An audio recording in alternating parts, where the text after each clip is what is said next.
Please be aware, in this podcast series we talk about all areas of safeguarding, which some people may find upsetting. So please make sure you're okay listening to today's topic. Be mindful of those around you, such as children, that you might not want to listen in.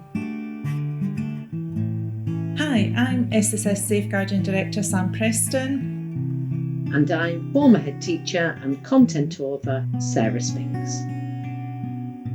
Today's podcast, we're looking at safeguarding in out-of-school clubs and activities, whether it's football, arts or community clubs. Ensuring a safe environment for children is a priority for everyone. So let's dive in. Maybe we should just outline what safeguarding is and why it's crucial in out-of-school settings. Yeah, well, safeguarding is about protecting children from harm, abuse, neglect or exploitation and ensuring their well-being in any environment that they're part of. Not just about responding to issues, but proactively creating safe spaces where children can grow, thrive and enjoy themselves. I think schools, we've had long established, robust safeguarding practices. But many parents, they're not fully aware of how important safeguarding is in an out-of-school setting that they choose, like sports clubs, art programmes, sort of community development, and activities. And these settings, they can offer fantastic opportunities for children's development, physically, emotionally, socially. But, without proper safeguards, they can also expose children to risks.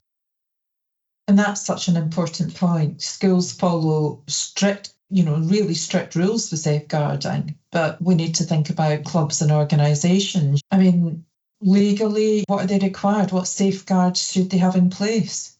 Well, they definitely have got some legal responsibilities. The legal framework for safeguarding children in the UK applies to all organisations working with children under 18. The Children Act 89 and 2004, that outlines the legal duty of organisations to promote children's welfare and protect them from harm.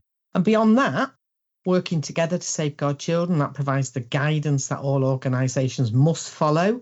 And then keeping children safe in education, while it offers specific advice for schools, it can also apply to out-of-school settings in many areas. So, however, clubs and organisations have often had less oversight than schools, it is vital for parents to ask the sort of right questions to ensure that their child's safety is prioritised. And safeguarding isn't just a legal requirement, it's a moral responsibility as well for anyone working with children. Yeah, and that's really helpful context. And the only thing I would add to that is any out-of-school activity, any club or activity that is using school premises, whether it's providing it for children and young people from the school or otherwise, they are still bound by keeping children safe in education. Absolutely. There are requirements. Obviously, there's lots and lots of clubs, isn't there? They're not in school settings. So there still needs to be those robust elements as well. Absolutely. So I think it's really good that in this podcast, we're focusing on parents and, what role can parents play in this whole process? Well, parents do play a crucial role. While clubs and organisations have safeguarding responsibilities, parents are often the first line of defence, ensuring their children's safety. And they can do this by being really proactive and informed, I think. So, for instance, parents should, they should understand what safeguarding is and why it matters. Yeah. I think it's also, as a parent, ask the clubs the right questions. Do they have a designated safeguarding lead, a DSL or, a trained person who is in charge of safeguarding? Yeah. Are the staff or volunteers in that club DBS checked? What policies have they got in place to protect children? They're really important questions that parents should be asking.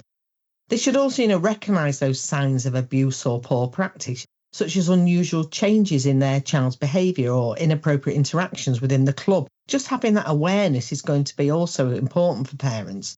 Yeah. They should also know how to report concerns. If they've got a concern, they should know how to be able to report that to a club safeguarding officer, or the governing body or the management committee or any external child protection services.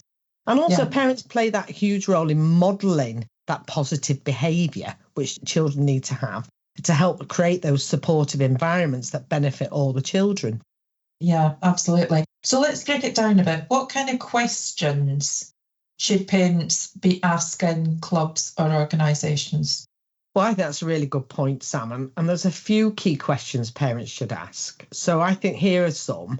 Does the club have a trained designated safeguarding lead or a safeguarding welfare officer? It might have different names, but somebody who's trained and understands safeguarding.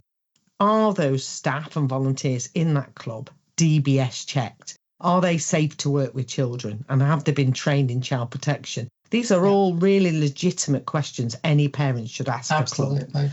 Yeah. And are there any are there really clear safeguarding policies and procedures in place? And are they accessible to parents? So as a parent, I'd want to know, if I've got a concern, how do I raise that concern? What's the policies and procedures in place at that club? And what are those processes for reporting concerns? And is it clear and straightforward? And how does that club ensure a sort of positive, inclusive environment, particularly for children with additional needs or with a disability, children with special educational needs? We know they are more vulnerable to safeguarding issues. So these questions, I'm hoping, will help parents gauge whether a club takes safeguarding seriously and ensures that their child is safe, in that safe, supportive environment, which a club hopes to foster. Yeah, and that's a great list. That I would add to that risk assessment. So if there's planned activities, it's not unreasonable for a parent to say, have you taken a risk assessment of this, and can I see it, please? Yeah, absolutely. And how are you going to mitigate any potential risks that could happen? Absolutely. Yeah. So if parents notice something concerning, what steps should they take then? Well, every club or organisation should have really clear and accessible procedures for raising concerns. If a parent notices something troubling, their first step should be to report it to the club safeguarding officer or DSL. And if the concern isn't resolved, they should be able to escalate it up to either the governing body or the management committee of that club. And for serious issues, parents should be able to know that they can contact local child protection services or even the police if they really are concerned. And the key is to act quickly, follow appropriate channels. Safeguarding isn't just about responding to confirmed cases of abuse. It's also about addressing risks early before they escalate. So parents, they should have that ability to know what to do in situations where they're not happy. And it's also, just add to that, it's about focus on the appropriate. I've had so many cases where there has been so much discussion and commentary put on social media and WhatsApp groups and things before it even is on the radar of the organisation that's running the club. And that it's so problematic. It is so problematic. So it's absolutely crucial that if there's a concern, the first step is not to jump onto social media and see if anybody else thinks the same. It's actually take it down the official pathway. Absolutely, and discuss it and find out what's going on. Absolutely. So you mentioned recognising signs of abuse or poor practice earlier, so maybe we should just elaborate a bit on that, Sarah. Yeah, of course. And those of us who are in education are very aware of these, but a lot of parents are not. Abuse can take many forms: physical, emotional, neglect, sexual abuse or grooming. And parents, they should have a general understanding of that and should watch out for changes in their children's behaviour, such as anxiety or withdrawal or reluctance to attend an activity. They're red flags that parents should say, why? What's going on? Poor practice might include inappropriate language or favouritism or a lack of boundaries between adults and children. If it doesn't feel right, report it. And I would just jump in there and also say that there's some things that in the past that have happened and haven't been questioned because it's kind of like accepted. I'm thinking about the first thing that popped into my mind was the review on British gymnastics, where there was very, very unhealthy expectations regarding diet and weight and things like that. So it's not necessarily, if somebody's been bruised or, I think it's thinking about that wider thing about actually questioning whether is this appropriate? Is it appropriate for these expectations and these conditions to be placed on children of this age? Yeah, I'd love to think that parents had enough knowledge and enough support to be able to say, I'm not happy with that, and I know what I can do to address that, And I think understanding those signs, or, it allows parents to identify and address potential issues early and protecting not just their child, but others as well, which I think, I think that's a really important message to put across. And I'll give you something that just popped into my head there when you were talking about that. This is a very long time ago, but I remember speaking to a friend who was a parent, and her daughter was attending a dance group, and they were wearing these like leotardy type costumes for this performance they were going to put on. And they'd been advised that rather than wear full pants, underwear, if they wore a thong. And these children were under 12. Yeah, inappropriate. And this parent was really upset about it, and it caused all sorts, you can imagine, between her daughter, who was saying, well, they say I've got to have this, and she felt it wasn't appropriate for children to be having to go to that extreme, because she felt, well, if they're having to wear a thong, how much of their bodies are they going to be showing off here? And she just felt very uncomfortable about it. Yeah. And I said, you need to go and have a conversation with them about this now. Yeah.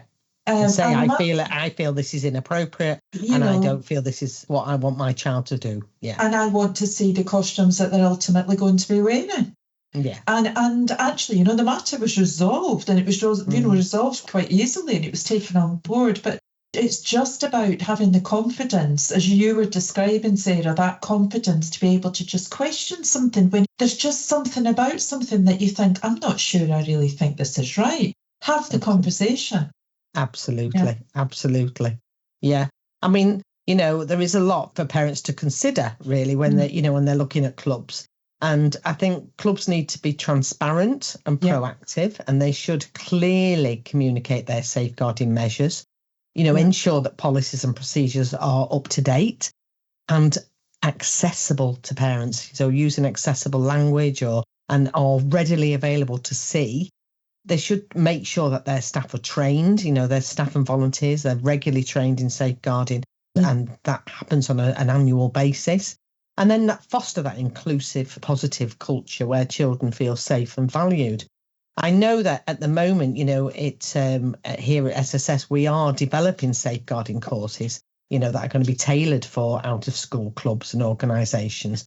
And these courses hopefully will cover such safeguarding principles, and identification of signs of abuse and robust policies and understanding relevant legislation. And I think for clubs, I've just set up a youth club locally to me. I feel confident that I put everything in there that meets the responsibilities we need to do and to create that rich, and safe environment for children. Yeah, I've signed off all the content for our courses, and I can confirm all the areas you mentioned are in there. And there's a version for staff and volunteers, and there's also a version to support those that are going to undertake the DSL role, which is crucial that they've got training. So I'm going to put you on the spot, as I always seem to do, Sarah. Oh, lovely. Yeah. One takeaway. If I said, what's one takeaway you'd like parents to remember? Well, I think my key message is this. Safeguarding is everyone's responsibility. Okay, so parents have a powerful role in ensuring their child's safety. So I think as parents, if you can stay informed, if you can ask those questions and trust your instincts when it comes to your child and other people's children, you can really help to create a safer, more positive environment for all children. Yeah, thanks for sharing that, Sarah.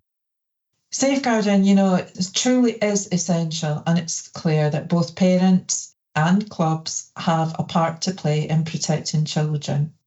So I hope you found this helpful. Please do share the information about the podcast with other parents and get them to have a listen. And it's all about, as Sarah said, it's all about being informed. And by doing that, we will create those safe, nurturing environments.